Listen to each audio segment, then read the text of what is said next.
The Play Mornings with Steph and John replay. Good morning, world. It is January 26th, 2024. Whoa, we are far into the winter, and I am having a hard time with staying warm. Yeah, that makes sense. I do too. I mean, it was just minus 40 here. I know. And the thing is, no matter, just when it's below zero, it doesn't matter the temperature. I cannot figure out how to keep my thumbs warm. Come again? My thumbs.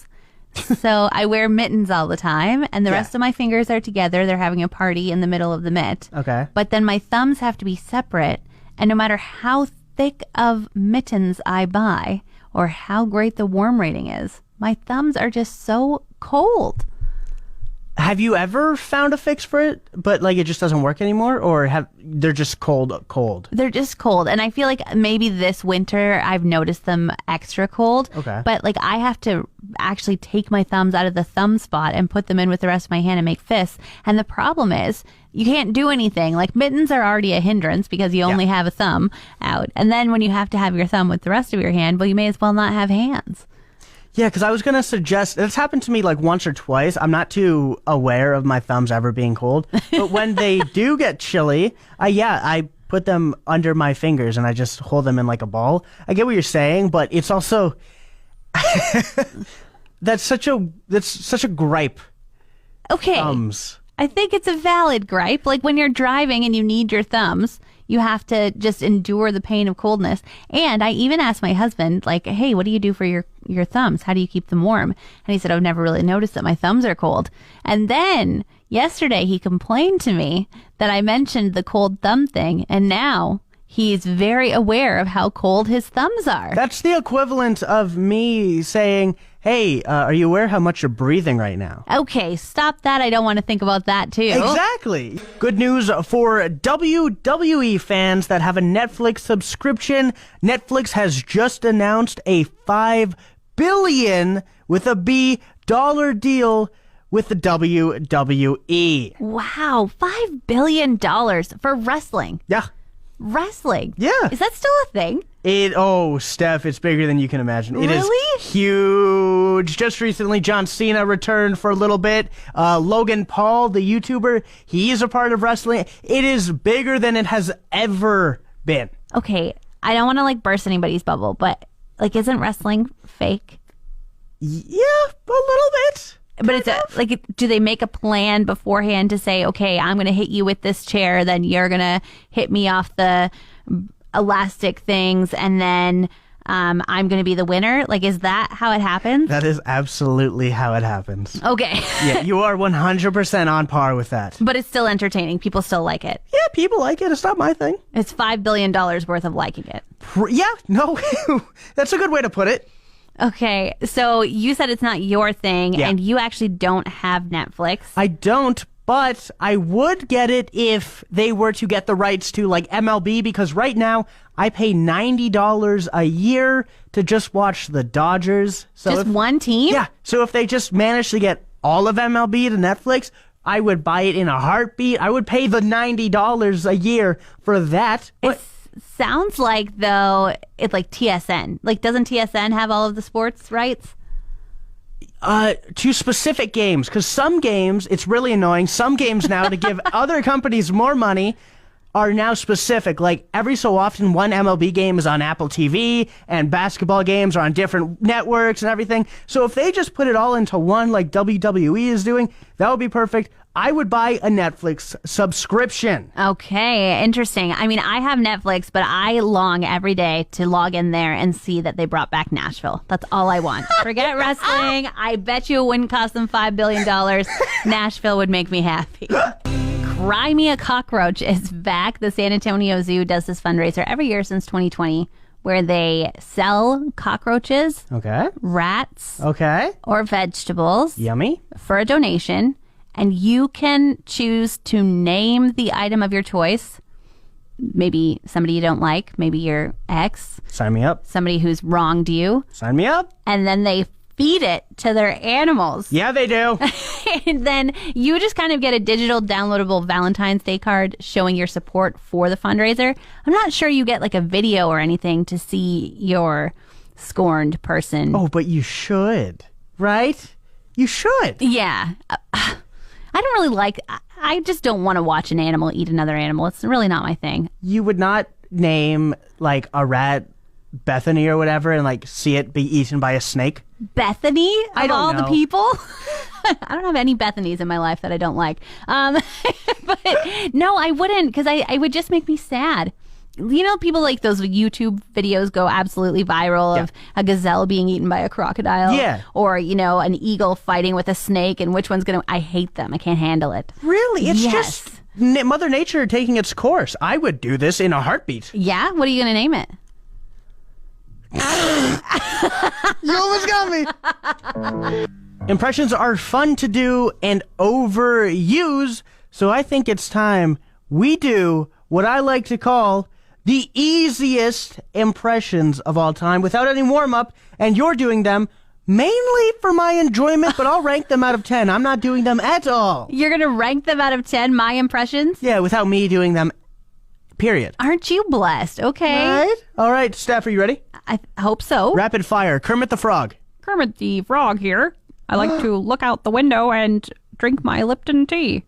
That was pretty good. Yeah? Yeah, you even referenced a meme in there. I like that. Thank you, thank you. What's my score? 6 out of 10. What? You just said it was pretty good. That's 60%. Pretty good. Hey, 60% for me in school was phenomenal.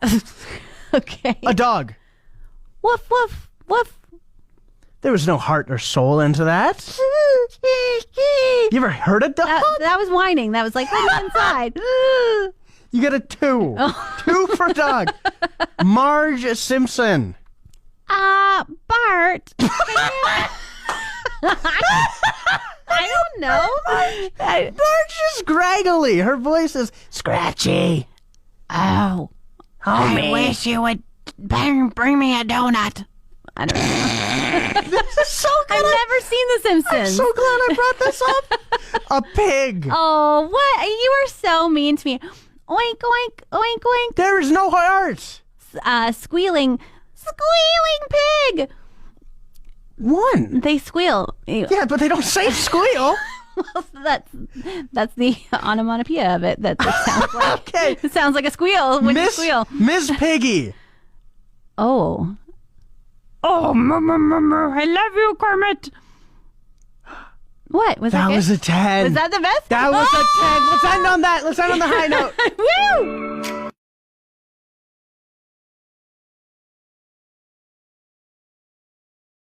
I think this is the weekend, John. Is it? I'm going to take my Christmas tree down. Why is it still up? Okay. It looks less and less like a tree right now. Yeah. It kind of looks like maybe it's some deadfall in the forest. Yeah. All of its needles are on the floor. But it's got these like beautiful strings of colored lights on it, and it just lights up the living room so prettily. And I don't even think about it being a Christmas tree anymore. Like now it's just a light fixture, I would say. At some point, it's just going to be lights on the floor. Like, again, you are just telling me that you watched it die this entire time. Yeah, it might be a fire hazard, but A little bit. Maybe a little, with nice hot lights all over this nice wiltering tree. I think they stopped making lights get hot. Like these lights, they're LED, they're indoor. Okay. They shouldn't consider lighting my house on fire. Okay. I should consider being a little bit more safety conscious though, because I did water it the last time at least a month ago. But Yeah, a month ago. It's January 26th. the good thing about it though is it kind of adds a nice soundtrack to the living room because the needles are softly falling and they're hitting off the ornaments. It's like ting, ting, ting. Okay. Like, it's kind of nice. Like you could sit there and you could probably listen to about 100 needles fall every 5 minutes or so. Yeah, no, that does sound nice. However, it's been a month since Christmas. A month and a day. Uh-huh. That means Christmas isn't for another 11 months. What are you saying? I'm living in the past? 100%. When did you take your tree down, Mr. Hottie? January 2nd. January 2nd? Yeah. You hardly got to enjoy it. No, I enjoyed it for all of December, an entire month. You know what, John? Just be nice. Like, now I feel like you're going to judge me like you are right now. 100%. You're going to judge me if you come over. So I guess my solution is no invites for you. I've been planning this fundraiser spaghetti dinner for my Girl Guides for a couple weeks now. And it's got me hungry. Yeah, it got to me yesterday as well. I couldn't figure out the source, but for some reason, I could only think of spaghetti and meatballs. Okay. And it was a craving. It wasn't just like, did I remember everything for the dinner? It was like, where can I get some delicious spaghetti and meatballs? And at like 5 p.m. No, it was lunchtime. It was right after work yesterday. Oh, okay. And I just like kind of racked my brain and then thought, I'm just going to go home and make it myself. Yeah. In the middle of the afternoon. So I stopped at the grocery store. I bought all these ingredients for my sauce and my meatballs. And I got home and I got impatient. I know, it's such a bad choice because the way I make my meatballs is that I cook them in the sauce. So, you add all the ingredients and you roll up these tender, delicious things and you cook them in the sauce and it takes a few hours. And then when you go to eat them, they melt in your mouth. They hardly need a fork to consider falling apart into deliciousness. Yeah. And so when I made the meat sauce yesterday, when I was done eating it, all I could think was, I really want a meatball. It did not satisfy my craving. And so to avoid having to do that again today, go home from work and now wait 3 hours, where's the best meatball in town? This is a great, because we don't have Olive Garden. Yeah, I don't know if I'd like select Olive Garden as the best meatball. I'm thinking of like pasta places. Oh, okay. Because, we don't have Olive Garden. Old Spaghetti Factory we don't have, unfortunately. Mm-hmm. Yeah, I think you just have to make your own. No, there's got to be a hidden gem in town. There's got to be somewhere that serves secretly the best pasta. And they're like, oh, we're actually, a barbecue place, but we just know how to make a good pasta. Like somebody has to help me out here. Well, it goes hand in hand. I crave garlic bread sometimes. Okay, so if somebody tells us where the best pasta is and they add in that they have the best garlic bread, I will take you out for lunch today, John. That's it. Somebody, please. 780-791-1037. Thanks for listening. Don't forget to subscribe to the Steph and John replay. Find more Steph and John at play1037.ca.